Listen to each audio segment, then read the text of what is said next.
오늘은 예수님을 통해 받은 축복들이라는 제목으로 하나님 말씀을 생각해 보기를 원합니다.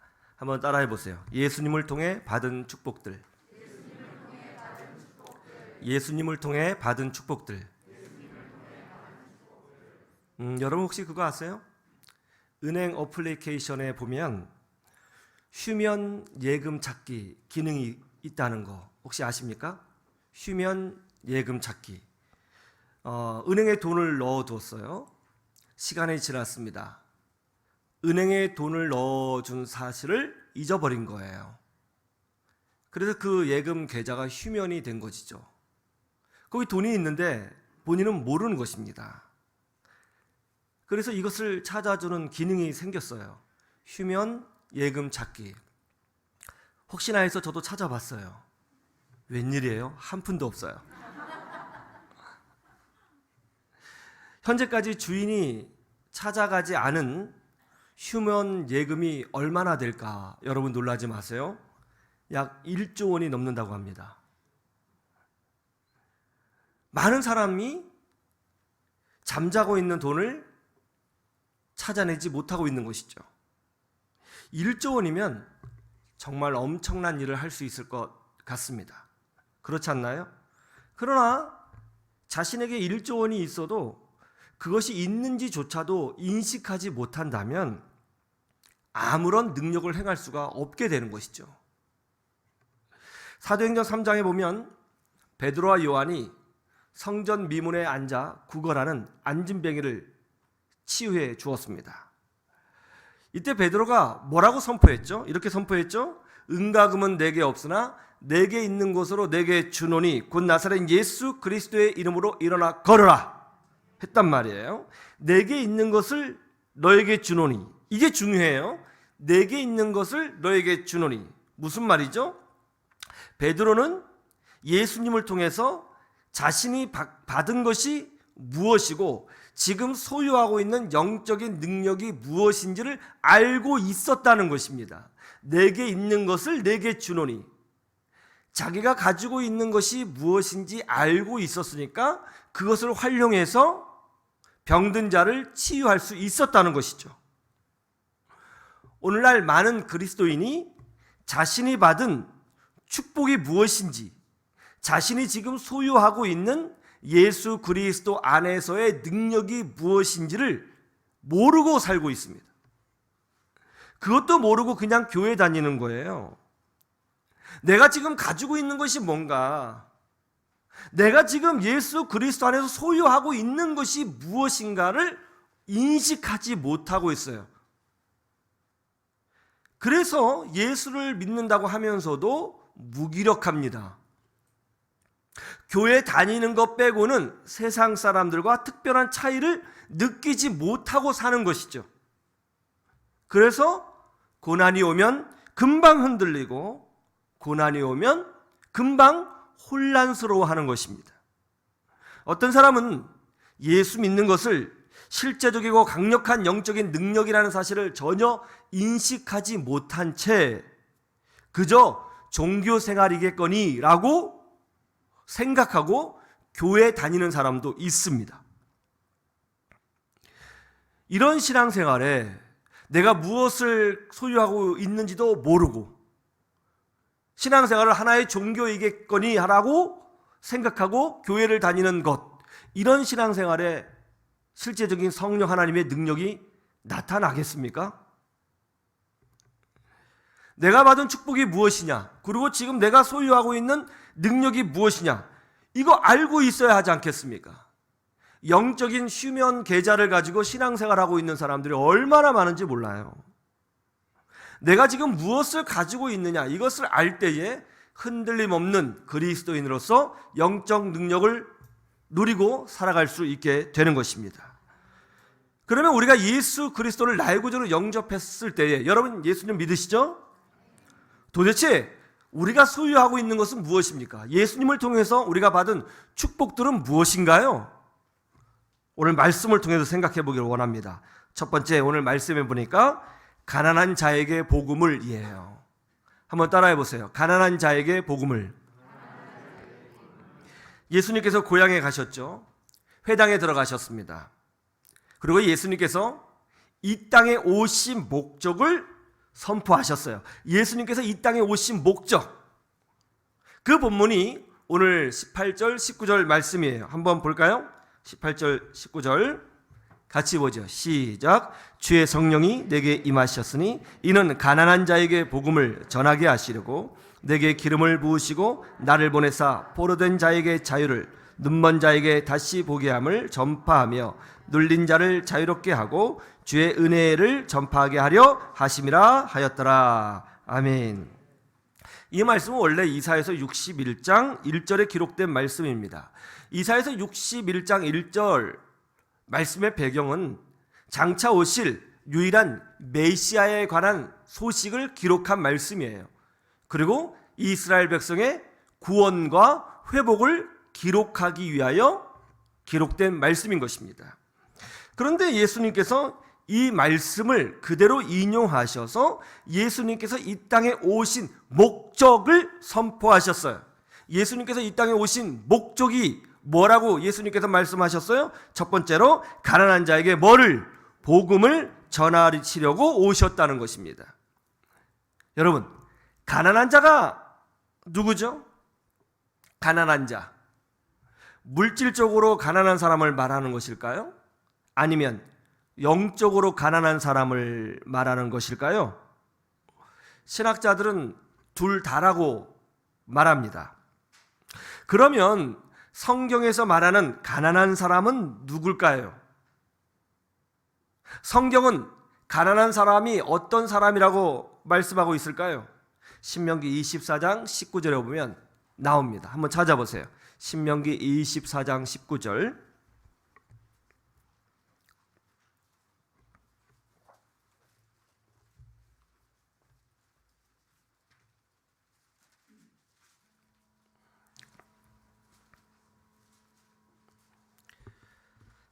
자, 찾으셨어요? 신명기 몇 장이요? 몇 절? 19절. 예, 한번 보세요. 같이 볼까요? 시작. 네가 밭에서 곡식을 벨 때에 그 한 뭇을 밭에 잊어버렸거든 다시 가서 가져오지 말고 나그네와 고아와 과부를 위하여 남겨두라. 그리하면 네 하나님 여호와께서 내 손으로 하는 모든 일에 복을 내리시리라. 아멘. 네가 혹시 밭에서 곡식을 거둘 때에 한 묶음 정도를 깜빡 잊어버리고 밭에 그냥 두고 돌아왔다. 그러면 그것을 다시 회수하려고 밭으로 나가지 말아라. 왜냐하면 나그네와 고아와 과부가 땅에 떨어진 것을 주워서 먹고 사는데 그 사람들도 먹을 수 있도록 배려해 줘야 하지 않겠느냐라고 말씀하고 계시는 거예요. 성경에서 말씀하는 가난한 사람은 누구인가? 나그네와 고아와 과부라고 말씀하고 있어요. 나그네와 고아와 과부, 특별히 고아와 과부. 이 고아와 과부에 대한 말씀은요, 성경에 아주 많이 반복적으로 등장해요. 언제요? 가난한 자를 설명할 때 반복적으로 나옵니다. 그러니까 성경에서 말씀하는 가난한 자는 누구예요? 고아와 과부인 것이죠.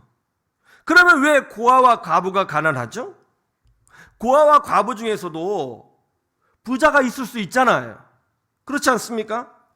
그런데 왜 성경은 고아와 과부를 가난한 자의 대표로 상징하고 있을까요? 그들의 특징이 뭐죠? 그들의 특징은 하나입니다. 뭐예요? 보호자가 없다는 거예요. 보호자가 없다. 의지할 사람이 없다.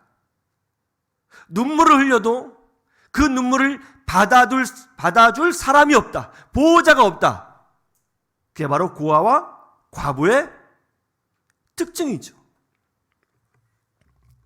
TV에서 보육원에 있는 아이들을 봤습니다. 한 목사님 부부가 입양을 하기 위해서 보육원에 방문했습니다. 그런데요, 깜짝 놀랐어요. 아이들이 3살, 4살, 5살 정도 되는데요, 굉장히 똑똑합니다. 식사를 하고 난 후에는요, 그 3살, 4살 얼마나 귀여워요. 아장아장 걷잖아요. 그 아이들이 스스로 밥그릇을 정리하더라고요. 딱딱 밥그릇을 정리해요. 침구도 정리해요. 자기 옷도 정리합니다. 깜짝 놀랐어요. 저희 집에서는 상상할 수 없거든요. 그걸 다 정리해요. 그런데 어떤 아이가 그 그릇을 가져다 주다가 탁 넘어졌어요. 울지도 않아요. 그냥 웃으면서 일어나서 밥그릇 들고 가져다 줍니다. 그리고 걸레를 가져다 닦는 거예요. 깜짝 놀랐어요. 그 목사님이 이제 남자분이시잖아요. 이제 그 거실에 이렇게 들어가니까 아이들이요 막 몰려와요. 그러면서 목사님을 막 안으면서 아빠, 아빠 하고 부르는 거예요. 아빠라고 막 불러요. 원장 선생님이 말씀을 해주세요. 아이들이 다 안 돼요. 입양하러 오셨구나.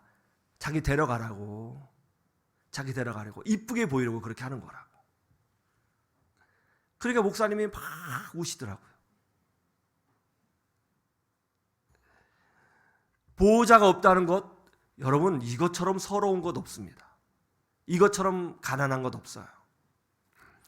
여러분, 하나님을 떠난 인류가 어떤 존재냐? 바로 보호자를 잃어버린 존재라는 거예요. 그런데 예수 그리스도를 나의 구주로 영접한 우리들에게 어떤 일이 벌어졌다고 성경에 기록되어 있어요? 하나님이 우리의 보호자가 되어 주셨다는 거예요.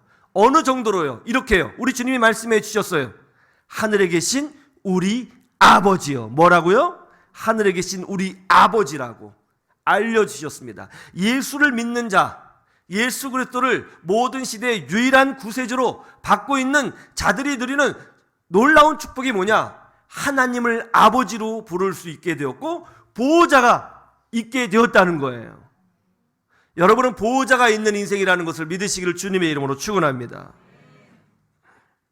아버지가 이제 우리가 생긴 거예요. 아버지가. 하늘 아버지가 생겼어요. 하루는 밤에 저희 큰딸에게도 전화가 왔어요. 전화를 딱 기쁜 마음으로 받았더니 아이가 막 울면서 전화하는 거예요. 아빠 막 그러는 거예요. 무슨 일이야? 그랬더니 글쎄 지하철 계단을 올라오다가 발을 삐끗해가지고 넘어졌는데 너무 아파서 일어날 수가 없다는 거예요. 일어날 수가 없다는 거예요. 막 우는 거예요. 그거 어디야? 무슨 역이야? 몇 번 출구야? 물어본 다음에 제가 차를 끌고 진짜 교통법규를 준수하는 데에서 전심으로 달려가가지고 우리 딸을 구원해냈잖아요. 이게 아버지잖아요. 이게 보호자가 있는 사람이 누리는 축복 아닙니까? 여러분이 기도하면 하나님이 들어주십니다. 여러분이 아파하면 하나님이 실제적으로 도와주세요. 여러분이 눈물을 흘리면 하나님이 닦아주시고요. 여러분을 괴롭히는 자가 있으면 우리 하나님께서 혼내주십니다. 이것이 바로 예수 그리스도를 나의 구주로 고백한 사람들이 누리는 축복인 거예요. 이 믿음으로 승리하시기를 주님의 이름으로 축원합니다. 두 번째, 우리 예수님이 뭐라고 말씀하셨어요? 포로된 자에게 자유를 이해해요. 한번 따라해 보세요. 포로된 자에게 자유를. 포로가 된 사람이 어떤 사람이에요? 전쟁에서 진 사람들이죠. 전쟁에서 지면 죽든지 아니면 포로가 됩니다. 그러면 포로는 어떤 대우를 받나요? 결국 처형을 당하든지 아니면 죽을 때까지 감옥에 갇혀 있게 되는 것이죠. 그러면 누가 영적으로 포로인 것입니까? 하나님 말씀에 순종하는 전쟁, 영적 전쟁, 하나님 말씀에 순종하는 싸움에서 패배한 자들이 마귀의 포로가 되는 거예요. 아담과 하와는 하나님 말씀에 순종하지 못했습니다. 그들은 불순종하여 선악과를 따먹었습니다. 그래서 어떻게 됐어요? 죄에 빠졌어요. 죄가 들어오자 사망이 들어왔어요. 사망이 들어오면서 고난이 들어왔어요. 눈물이 들어왔어요. 질병이 들어왔어요. 질투가 다 들어왔어요. 미움, 다툼, 시기가 들어왔어요. 전쟁이 들어왔어요. 생존하기 위해서, 먹고 살기 위해서 몸부림쳐야 하는 처절한 인생으로 떨어지게 된 거죠. 그리고 더 놀라운 게 뭡니까? 아담과 하와의 후손도 그 죄성을 영적으로 유전받아서 그 죄성을 가지고 태어나게 되고 그 죄성이 내적으로 본능으로 자리 잡고 있기 때문에 살면서 끊임없는 죄를 마음속으로 외적으로 행하며 살게 되는 그러한 자리로 인간이 떨어지게 되었다는 것입니다. 자, 죄의 싹은 사망이라고 그랬죠. 죄의 싹은 사망이라는 뜻은 뭐예요? 죄에 따른 결과는 심판받아서 재판받아서 사형죄에 해당된다라는 뜻이에요. 옛날에는 지금이야 법 체계가 조밀하고 정밀해서 죄값에 따른 그 처벌이 다양하죠. 3년형, 5년형, 뭐 벌금형 이렇게 종류가 되어 있잖아요. 그러나 옛날에는 어떻습니까? 죄를 범하면 하나예요. 죽음이에요. 예, 옛날에는 그냥 하나입니다. 죄값은 사망이죠. 그래서 인간은 누구든지 그 죄값 때문에 하나님 앞에서 죽어야 하는 존재가 된 것이죠. 로마서 3장 23절을 보면 모든 사람이 죄를 범하였음에 하나님의 영광에 이르지 못하더니 라고 했어요. 모든 사람이 죄를 범했어요. 모든 사람. 생각으로도 죄를 범해요. 마음으로도 죄를 범해요. 여러분 마음속으로 욕한 적 있어요? 없어요? 저 빼고는 다 있으시죠? 마음속으로 누군가를 미워하죠. 우리 예수님 뭐라고 그랬어요? 마음속으로 누군가를 미워하면 그건 살인죄와 똑같다. 행동으로도 하지요. 분노를 표출하죠. 질투를 표출하죠. 욕심을 부리지요. 욕망에 빠지죠. 우리는 우리 자신을 이겨내지 못합니다. 그래서 인간은 본능적으로 이 죄에 대한 부담감을 가지고 있고 그 부담감과 더불어 하나님의 심판에 대한 두려움을 가지고 사는 거예요. 아무리 건장한 사람이라도 죽을 때가 되면 천국과 지옥을 인식하면서 두려워합니다. 두려워해요. 무신론자도 말이죠. 죽을 때가 되면 두려워합니다. 천국과 지옥을 인식하면서 두려워해요. 그런데 복음이 선포됐어요. 어떤 복음이죠? 바로 예수 그리스도의 복음이에요. 조선시대에는 말이죠, 큰아들이 군대를 갈 때가 됐잖아요. 징집당하는 거예요. 그런데 큰아들이 좀 아파요. 그럼 어떻게 하는 줄 아세요? 다른 사람이 대신 들어가면 돼요. 대신 들어가면 큰아들이 군대 생활을 한 걸로 여겨주는 것입니다. 예수 그리스도의 십자가가 바로 그런 것이죠. 십자가는 사형 형틀입니다. 우리가 십자가에서 심판을 받아야 돼요. 우리 죄값에 대해서 그 값을 치러야 돼요. 그런데 예수님이 대신 해결해 주신 거예요. 치루어 주신 거예요. 죽어 주신 거예요. 그래서 예수 그리스도를 나의 구주로 영접한 사람은 그 예수님의 십자가의 공로를 받게 되어서 죄가 없는 것처럼 용서받게 되고 죄값을 다 치른 것처럼 여김받게 되고 예수님처럼 순종한 것처럼 여김받게 되어서 하나님의 은혜와 축복을 누리는 복된 존재로 새로운 존재로 거듭나게 되는 거예요. 할렐루야. 여러분 아셔야 돼요. 그래서 예수 믿는 사람들은 하나님의 심판을 두려워하는 자가 아니에요. 여러분 하나님의 심판을 두려워하는 신앙은 건강한 신앙이 아니에요. 잘못된 신앙이에요. 우리는 하나님의 심판을 두려워하는 자가 아니라 하나님을 기뻐하는 자예요. 하나님과 동행하는 자예요. 자유한 자인 것입니다. 2015년에 북한의 기독교인들과 가난한 분을 도왔던 임현수 목사님이 북한에 억류된 사건이 있었죠. 임 목사님은 캐나다 한인교회 담임 목사님이셨는데 북한에 약 150회를 정도를 들어가셔서 가난한 사람 도와주고 어려운 분 도와주고 그랬습니다. 북한 정부도 다 인정을 해줬어요. 그런데 어느 날 북한 정부가 임 목사님을 억류했습니다. 그리고 불법을 자행했다고 하면서 재판을 진행했죠. 예, 재판 결과 무기징역을 선고받았고 노동교화형을 선고받았습니다. 임 목사님은요 북한에서 정말 죽을 고통을 받았습니다. 임 목사님의 석방을 위해서 캐나다 정부와 미국 정부가 나섰습니다. 그리고 캐나다 총리가 직접 이 문제를 해결하기 위하여 북한에 특사를 보냈고 모종의 조건과 함께 31개월 만에 임 목사님이 석방되어 자유를 얻게 되었습니다. 임 목사님이 석방됐을 때 건강은 이미 다 망가진 상태였습니다. 그런데 임 목사님이 비행기에서 내려 캐나다 땅을 밟을 때에 임 목사님의 얼굴에는 고통의 얼굴이 아니라 환한 미소가 있었어요. 임 목사님께서 심호하시는 교회 성도분들이 31개월 동안 정말로 우리 목사님 돌아올 수 있게 해달라고 눈물로 기도했거든요. 목사님 돌아오셨을 때에 이제 자유를 얻은 기념으로 감사 예배를 드렸는데요. 아주 교회가 눈물바다였어요. 눈물바다였어요. 왜 눈물을 흘렸냐? 행복해서. 이렇게 자유롭게 예배할 수 있어서, 이렇게 자유롭게 마음 놓고 찬양할 수 있어서, 기도할 수 있어서, 그 자유 때문에 감사해서 감격해서 눈물을 흘렸던 것입니다. 이것이 바로 자유입니다.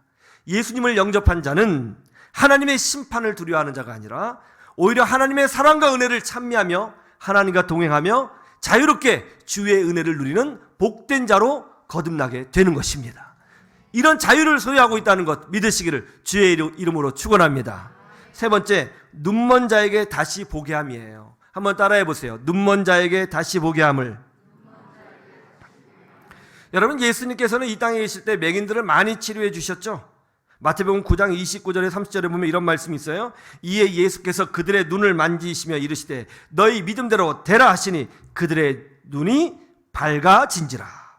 요한복음 9장 1절에 보면 예수께서 길을 가실 때에 날 때부터 맹인된 사람을 보신지라. 이에 대하여 9장 7절은 이렇게 결론을 맺습니다. 이르시되 실로암 못에 가서 씻으라 하시니, 실로암은 번역하면 보냄을 받았다는 뜻이라. 이에 가서 씻고 밝은 눈으로 왔더라. 성경에 보면 예수님께서 맹인들의 눈을 치유해 주신 사건들이 많이 기록되어 있습니다. 대표적인 사건이 바로 실로암이에요. 여러분, 실로암이라고 하는 찬양 아시죠? 예. 요즘 이 실로암이라고 하는 찬양이 우리 한국 군대의 제2의 군가라고 그러더라고요. 군대만 가면 실로암을 다 부른대요. 어두운 밤에 캄캄한 밤에 새벽을 찾아 떠난다. 종이 울리고 닭이 울어도 내 눈에는. 우리가 처음 만난 그때는 우리가 처음 만난 그때는 차가운 새벽이었소. 주님 마음속에, 주님 마음속에 여명이 있음을 나는 느낄 수가 있었소. 오주여, 오주여 당신께 감사하리라. 실로암 내게 주시길 나에게 영원한 사랑 속에서 떠나지 않게 하소서. 할렐루야. 왜 성경에는 눈먼 자를 치유해 주신 사건이 유독 많이 기록되어져 있는 것일까요? 이것은 바로 인류가, 하나님을 떠난 인류가 영적으로 눈먼 자와 같다는 것을 보여주시려고 성경에 특별히 많이 기록해 놓으신 것입니다. 눈이 있으나 하나님을 보지 못해요. 눈이 있으나 천국을 보지 못합니다. 눈이 있으나 영적 세계를 알지 못하고요. 눈이 있으나 하나님의 사랑을 보지 못하는 것입니다. 이렇게 하나님의 사랑을 보지 못하고 역사의 주인이시고 창조주이시며 우리의 유일한 구원주가 되신 예수 그리스도를 보지 못하니 인류에게 무슨 희망이 있겠습니까? 하나님을 알지 못하면, 보지 못하면 희망도 없는 거예요. 회사에서 해고를 당한 한 집사님이 있었습니다. 먹고 살기 위해서 가게를 열었는데 망해버렸어요. 희망이 안 보여. 이제 다 끝났다고. 뭘 해도 안 돼. 다 때려칠 거야. 난 안 된다고. 그러자 사랑하는 아내가 옆에서 이런 말을 했습니다. 여보, 다 해보긴 뭘 다 해봐요. 안 해본 것이 있잖아요. 내가 안 해본 게 뭔데? 다 해봤다고. 기도 안 해봤잖아요. 금식 안 해봤잖아요. 하나님 앞에 매달려 보지 않았잖아요. 한번 해보자고요. 그 말에 은혜를 받아서 이분이 교회 다니면서 기도하기 시작했습니다. 하나님 도와주십시오. 하나님 도와주십시오. 여러분 힘들 때 어려울 때 기도하면 그것이 더 진심이 느껴지고 절박해지는 거예요. 능력이 있어요. 하나님 도와주세요. 마음에 희망이 생겼습니다. 그 이분이 이제 건축업을 시작을 했거든요. 이제 동네에 집 지어주고 인테리어 해주고 도배해주는 일을 하기 시작했습니다. 근데 잘 됐어요. 입소문이 났습니다. 여기저기에서 일감을 받게 되었습니다. 그러다가 좀 잘 돼가지고 조그만 회사를 하나 차리게 되었고요. 또 이름이 나가지고 여러 지역에 돌아다니면서 이제 집을 지어주고 인테리어를 해주게 되었습니다. 그런데 이제 다른 지역에 가서 일을 하려다 보니까 문제가 뭐냐면 하루 이틀 잠을 자야 되는데 공사를 하다 보면 잠을 그저기 한 15일 뭐 때로는 뭐 20일 때로는 몇 개월 있어야 되잖아요. 호텔에서 잠을 자는 게 여간 불편한 게 아니에요. 일단 너무 비싸요. 호텔이 너무 고급져요. 그래서 잠을 자면서 느낀 게 뭐냐면 야, 좀 이 화려한 호텔은 아니지만 그냥 잠만 자고 좀 식사 정도 할 수 있는 그런 비즈니스 전용 호텔이 있으면 참 좋겠다. 이런 데 없나? 하고 막 이제 알아본 거예요. 없어요. 아, 이런 데 있으면 좋겠다 하는데 마음속에 하나님의 음성이 들린 거예요. 네가 세우면 되잖아. 네가 호텔 세우고 객실 안에 성경을 집어넣어라. 아, 그래서 이분이 조그맣게 호텔업을 시작하게 되었습니다. 화려하지 않지만 비즈니스 하시는 분들이 와서 쉬고 식사 정도 할 수 있는, 그리고 객실에는 성경책이 있는 그런 호텔을 시작하게 되었어요. 이 호텔이요, 지금 세계적으로 가장 유명한 호텔이 되었죠. 홀리데이 인 호텔 아시죠? 이 호텔이 된 거예요. 이 호텔을 세우신 분이 바로 캐먼스 윌슨이라는 분입니다. 여러분, 우리가 받은 축복이 뭔지 아세요? 하나님을 믿고 예수님을 믿고 성령님과 동행하게 되자 영적인 눈을 뜨게 된 거예요. 이 세상은 하나님이 통치하고 계시는구나, 하나님이 계시다면 희망이 있구나, 이거 알게 되는 거예요. 믿으시기를 주님의 이름으로 축원합니다. 네 번째로, 예수 믿는 자에게는 이런 축복이 있어요. 어떤 축복이에요? 눌린 자를 자유케 함이에요. 따라해 보세요. 눌린 자를 자유케 함. 눌린다는 건 뭐죠? 영적으로 눌리는 거예요. 악한 영이나 귀신이 누르는 것이죠. 그래서 힘을 쓰지 못하게 하는 것입니다. 무기력하게 만드는 거예요. 또 눌린다는 것은 어떤 뜻이죠? 이런 것이죠. 피부색 차별로 눌리는 거예요. 사회적 편견으로 눌리는 거예요. 학벌로 눌리는 거예요. 지역 감정으로 눌리는 거예요. 가정 배경 때문에 눌리는 거예요. 건강 때문에 눌리는 거예요. 나이 때문에 눌리는 거예요. 이런 차별들, 편견들, 사회적 고정관념에 눌리는 것을 말하는 것입니다. 그래서 하나님의 형상으로서 온전한 삶을 살지 못하게 하고 성공적인 삶을 살지 못하도록 만드는 힘, 이런 힘에 눌리는 거예요. 그런데 사도 바울이 빌립보서 4장 13절에서 뭐라고 말씀했습니까? 한번 따라해 보세요. 내게 능력 주시는 자 안에서 내가 모든 것을 할 수 있느니라. 할렐루야. 그렇습니다. 예수님을 믿는 하나님의 자녀들은 마귀에게 눌림당하지 않습니다. 감히 어디라고 하나님의 자녀를 건드려요. 또 우리는 학력이나 피부색이나 지역 감정이나 가정 배경이나 나이나 여러 가지 사회적 조건에 끌려다니지 않습니다. 예수 그리스도 안에서 무엇이든지 할 수 있고 하나님의 은혜와 축복을 누릴 수 있다는 것을 믿으시기를 주님의 이름으로 축원합니다. 우리가 믿음으로 기도하고 전진하면 하나님께서 우리를 도우시고 함께하여 주셔서 그런 사회적 편견과 장벽을 깨게 하시고 하나님의 능력을 체험하도록 만들어 주시는 것입니다. 그래서 우리는 결국 낮은 자를 높이시고 가난한 자를 부하게 하시며 절망을 희망으로 바꾸시는 하나님을 삶 가운데 체험하게 되어 있는 거예요. 믿으시기를 주님의 이름으로 축원합니다. 조선시대 인간으로 취급받지 못했던 존재가 백정 아니에요? 이 백정 중에 박성춘이라고 하는 백정이 있었습니다. 이분의 아들이 서양 선교사가 목회자로 있는 교회에 다니게 되었습니다. 어느 날 백정 박성춘은 열병으로 쓰러지게 되었습니다. 그때 서양 선교사님이었던 에비슨 선교사님이 집에 직접 신방을 와서 이 박성춘을 치료해 줬습니다. 그 당시 에비슨 선교사님은 제중원에서 근무했던 선교사님인데 왕을 치료해 주는 선교사님이었어요. 왕의 어이였습니다.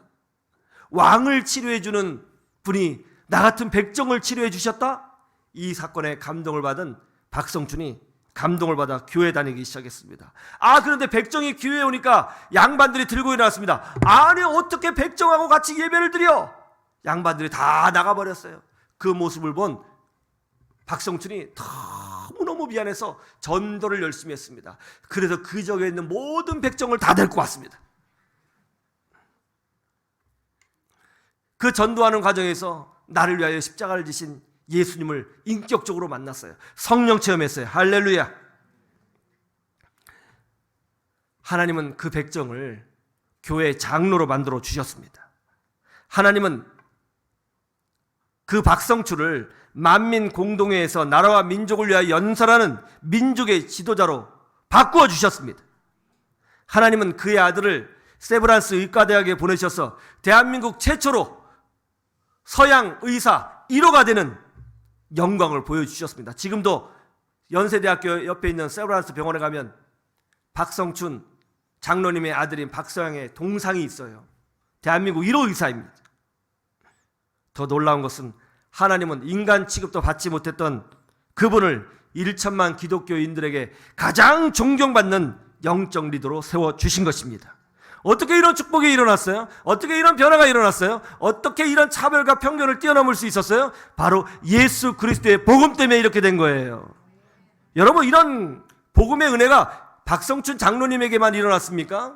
얼마나 많은 사람들이 이런 기적을 지금도 체험하고 있어요. 저도 체험하고 있어요. 여러분도 체험하고 있지 않습니까? 이것이 바로 예수 그리스도를 나의 구주로 영접한 사람들이 누리는 영적인 특권인 것입니다. 예수님을 통해서 그와 같이 가난하고 보호자가 없던 우리가 하나님을 아버지로 부르게 되었습니다. 예수님을 통해서 죽음과 심판을 두려워했던 우리가 하나님을 기뻐하고 하나님과 동행하고 자유를 선포하게 되었습니다. 예수님을 통해서 눈먼 자였던 우리가 영적 세계를 보게 되고 하나님을 보게 되고 희망을 보게 된 것입니다. 그리고 예수님을 통해서 눌렸던 우리가 눌리지 않고 하나님의 은혜로 모든 차별과 장벽을 뚫고 하나님의 은혜로 성공적인 인생을 살 수 있는 능력을 체험하게 된 것입니다. 여러분, 받은 것이 많지요? 이제 우리가 받은 축복이 무엇인지 잘 아셔야 됩니다. 아셨으니까 믿음으로 전진하세요. 그래서 여러분들을 통해서 주변의 많은 사람들이 하나님을 보고 또 하나님을 믿고 예수님께로 돌아오는 역사가 끊임없이 일어나기를 주님의 이름으로 축원합니다. 축원합니다.